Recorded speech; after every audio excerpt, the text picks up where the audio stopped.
When I first began teaching the game of tennis, which goes way back to the late 50s, we taught very classical. We had very little body movement.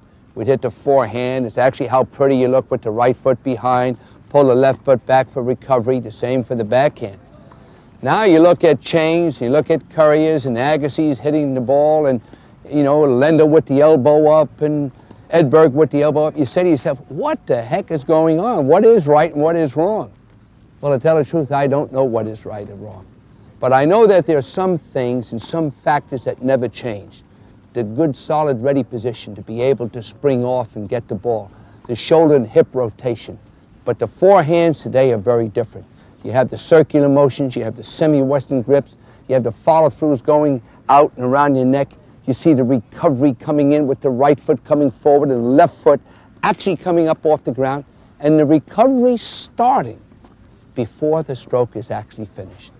But the big things about the forehands today, they go after the ball, they challenge it. They don't hit the ball on the way down, they try to hit the ball on the way up. Good. Two more. Good. My forehand used to be the weakest part of my game, up till 13 years old. And with the help of Nick, I just changing my grip a little bit and for 2 years going out there hitting the ball as hard as I can without worrying where it goes. Because, someday it'll go in. It's just a philosophy he's always lived by, and they're going in.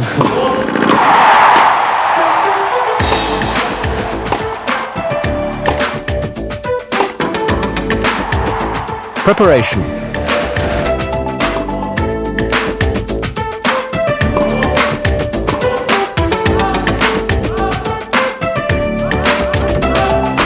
Contact.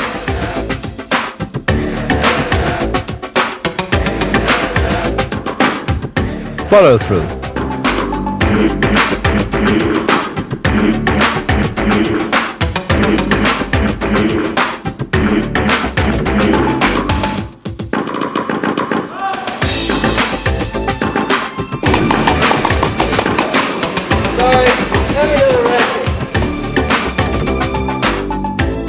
There's a lot of intensity in this practice. It's sort of working on 1 and 2 minute drills. You're better off working on 1 and 2 minute drills in high intensity than, 30 to 40 minutes and just wasting half your time. Look at that right foot come forward again. I want you to watch the left hand on his forehand. Go back there again. I want you to watch what the left hand does for Agassi. I think this is very important for a lot of students to utilize the left hand. All right, here we go. Look, that left hand not only pushes the racket up, but it keeps that left shoulder up and enables him to get underneath the ball and hit below it and then go to a high follow-through. There's that left hand again, holding that racket, pushes it back. There's the balance, the left hand up, and there's the left hand again. Preparation, step, hit, and look how he explodes into it with the right side. Very much like using the right side into golf. If you don't, you only hit the ball with your arms or the flick of the wrist, and that's when you have your problems, and also your balance is affected.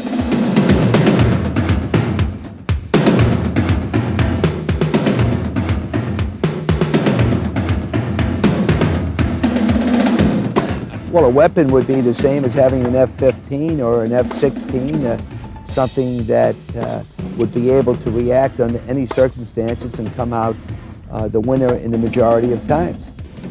So a student, especially in modern-day tennis, just being able to do everything quite well would have a difficult time making the big time. You have to do everything well, but do 1 or 2 things exceptionally well. Good preparation. 3, that is fantastic. Look at the racket head speed. 4, you can't hit a ball better. 5, that is the ultimate. That's 6, you cannot do better than that. 7, come on, buddy, come on, man, put out. I have the ability that God has given to me, the ability to drive a person to a maximum point and still enjoy it because of my positive reinforcement at all times. I don't badger people out in the court. I don't put them down and make them feel like they're nobody. I'll drive them, but I can use choice words to still make them feel that I care about them. And that's what kids are looking for. Right around it.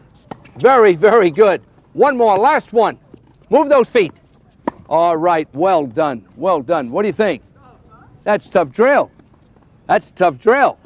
if you can do this particular drill right here, when they go out to actually play the game and have a ball over there, it's a piece of cake.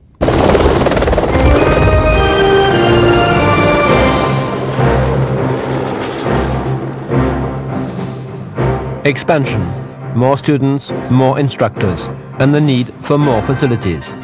In 1983, Nick took a second risk, borrowed money again, and bought a tomato farm, still in Bradenton. The property was gradually transformed into the present-day academy. 70 outdoor and 4 indoor courts, 2 swimming pools, rooms for 300 full-time and 200 part-time students, a recreation hall, a pro shop, a fitness center with unpleasant-looking weight machines. The whole complex has a science fiction, almost surreal look about it. Nick predictably makes daily inspections and tries to control it all. Does not the constant search for dollars take him away from his basic job as a tennis coach? The business side and the tennis side go hand in hand.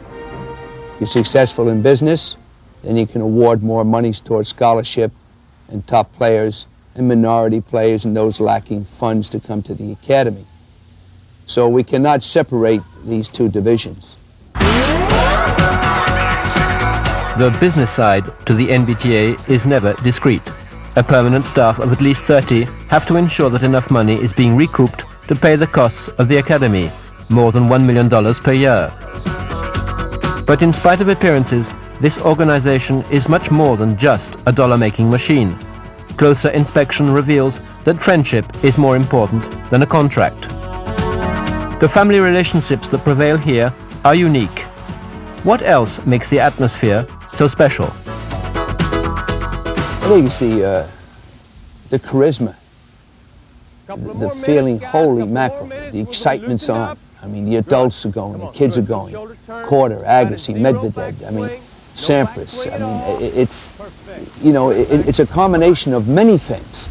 And when you have all this action going on, including the indoor center, and now the new rehabilitation and the new gym and the new recreation center and the lake and kids running and playing in the big pool, you know, all of that fits into it's almost like a bomb that's exploding every second.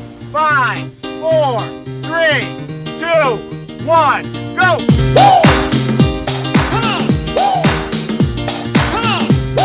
The number one hurdle a new student has to climb over is an evaluation test.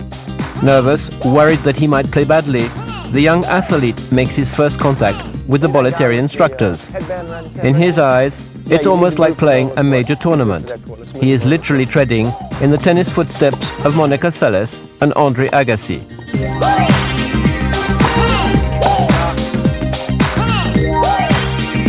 Divided into 12 groups, the students compete against each other, but also work together as a team. The instructors, as well as the kids, have their own character. Some are quiet and discreet, others less so. Deeper now. Let's make them work on the overhead. Deeper lob. Same thing. Let's go. Cindy, close into the net. Close the net. Put out a little effort to get in there and finish the point. Come on. You got into the net and you let a ball go. Get in there and finish the point. That's better, Sydney. That's better. That's all right. That's better. That's all right. That's a good job right there. That's the way to work. First of all, you have to be somewhat of a dreamer. And then if you dream certain things, that means something's in you saying go for it. But so few people are willing to risk and put it on the table. You know, if you fail a few times and get through those tough times, you can reach great heights. I did have my problems in marriage because of spending so much time in my business. I also had some financial difficulties in trying to help a lot of people. But failures did not slow me down or get me discouraged.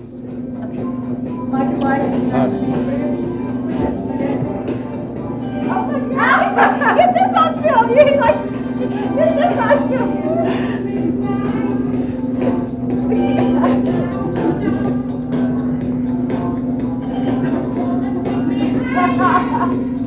Nick Travolta. But you can also be fairly rough and tough on people, not to say rude. Well, you know, you have to be an Al Pacino once in a while. I mean, whether or not I mean it underneath, that could be questionable, but there are times that you have to wear, you know, the mask of 3 or 4 faces and turn on the charm or turn on the pushing stick. We used to call it a swagger stick in the paratroopers, but I think that's very important. And for me, it's tough to push all day long, 16, 18 hours, but I'm blessed with my children and also a lovely young lady that I'm dating, Leah, and she makes it easy for me at the end of the evening to come home because we do a lot of laughing together and sharing together. And this gives me the juice to go on the next day.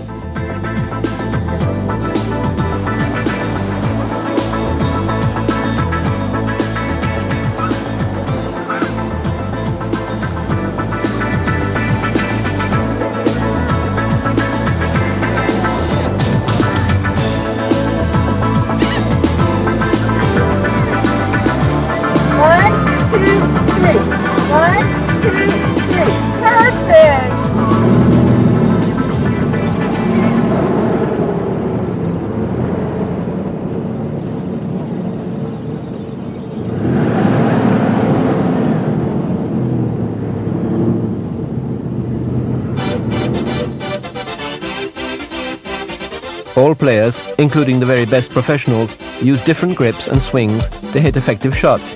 But there are certain basics that are always constant, whether it be for the forehand or the backhand. 1, 2, 3, 4.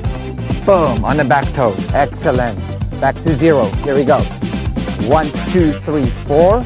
Boom, on the back toe. 1, 2, hit, recover. 1, 2, 3, 4. Not bad. 1, 2, 3, 4. Yes. The backhand. One hand, two hands, two hand with one hand release. An awful lot of variations. However, there's some basics, no matter what backhand you hit. What are they? Early preparation, hip and shoulder turn. Backhand is much more natural than the forehand. You're hitting away from your body. However, a lot of people feel they lack strength. But by that natural motion and a positive swing, you can get over that feeling. Two of my students sitting right now are demonstrating the two-handed and the one-handed backhand. Perfect. Two-handed backhand, very much like Chris Everett's. Straight back, good foundation, and good racket preparation with a fantastic follow-through towards the target. This young boy hits the backhand, the one-handed backhand, as well as any of my students. Semi-Western backhand grip, early preparation with unbelievable racket speed on contact.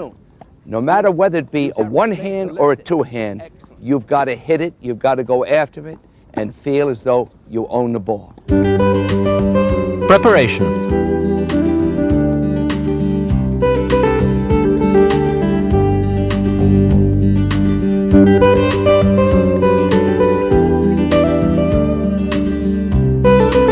Contact.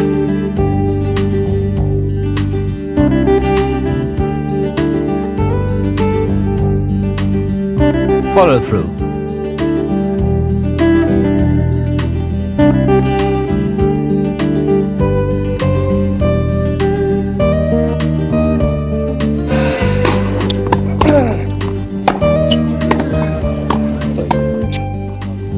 Yeah, let's stop a second.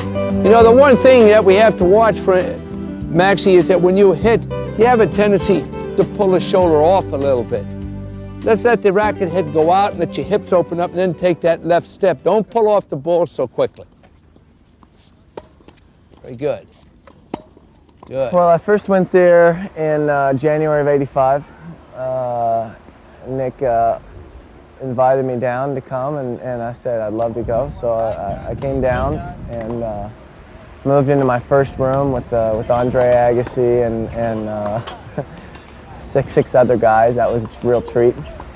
I was kind of in awe the first day when I got there, looking at all these great juniors, you know, and pros like Aaron Crickstein and Jimmy Arias walking around, and I was a little bit scared and a little bit excited and a little bit happy to be there all at the same time. Nick was very much like an autocrat there. It was his place, and all the kids, including me, were afraid of him. You know, he would walk around and he was the dictator, we all had a ton of respect for him and a ton of fear of him too. It was Good. you know, before I got to know him, it was like that. Once you got to know him, you know, he softens up a lot. You come here if you're serious about one or two things, tennis or enjoying yourself. You know, some people come here, they're serious about your tennis and they get a lot out of it. Some people come here, they just want to have fun. They're in Florida, they're with friends. It's for that. But the Nick Bollettieri Tennis Academy is great in the sense that you get out of it what you put into it. If you pour a lot of hard work into it, it pays you dividends that you'll see the rest of your life. Raul was pretty tough. You certainly won't blame the clubs. No, God! That was too good. Is that beautiful? Huh? Looking good, baby. You can go play golf. Oh, Andre loves golf. Oh, heck. He loves golf now. He can hit it.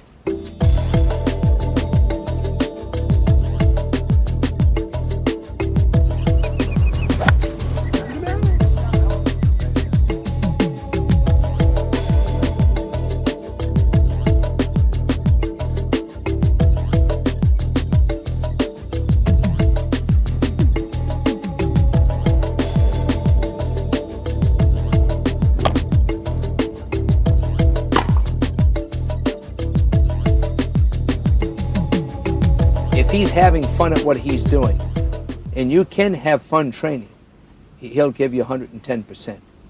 The difficult time is when he's not having fun.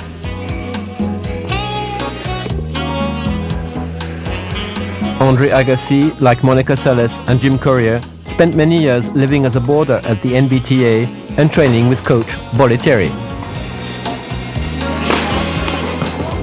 Dad, I dedicate this trophy to you. The check is mine, though, so don't touch that. Is he more of a father to you or a friend? More of a friend. He really lets me live my life and doesn't try making my decisions. You know, only is there for me if I make a bad one. If Andre stopped today or had an injury, I would not think of taking another boy his age.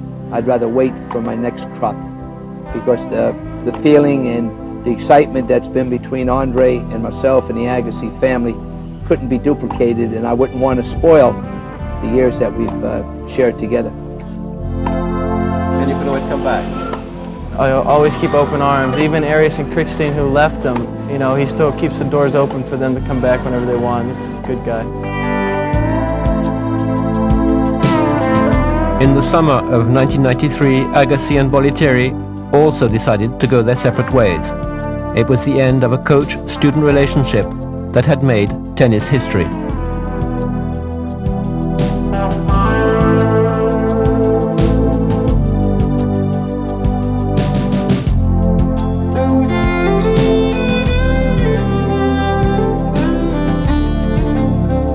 Not all of the top players train exclusively with Bollettieri.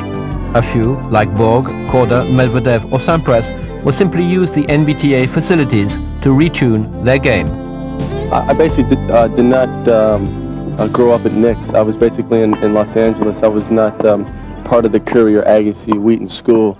I basically went to Knicks when I turned pro. You know, it's ironic, it's just the moment I start working out at the academy, my tennis really started improving. And you know, there it's just you got the weights, you got the life cycles, you got everything you need right in your backyard. And I had a condo 5 minutes away, so it was very convenient. There was always a pro for me to hit with. So you know, as far as my tennis, it was great for my tennis.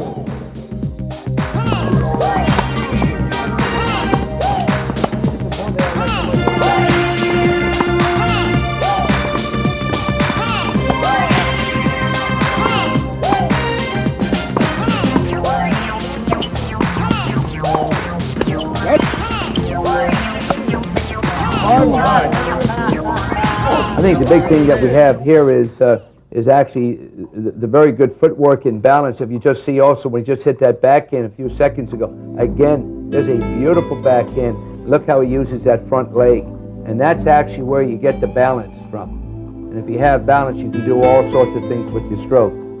Normally a student, no matter what level they're on, feels their stroke goes off, and that really doesn't go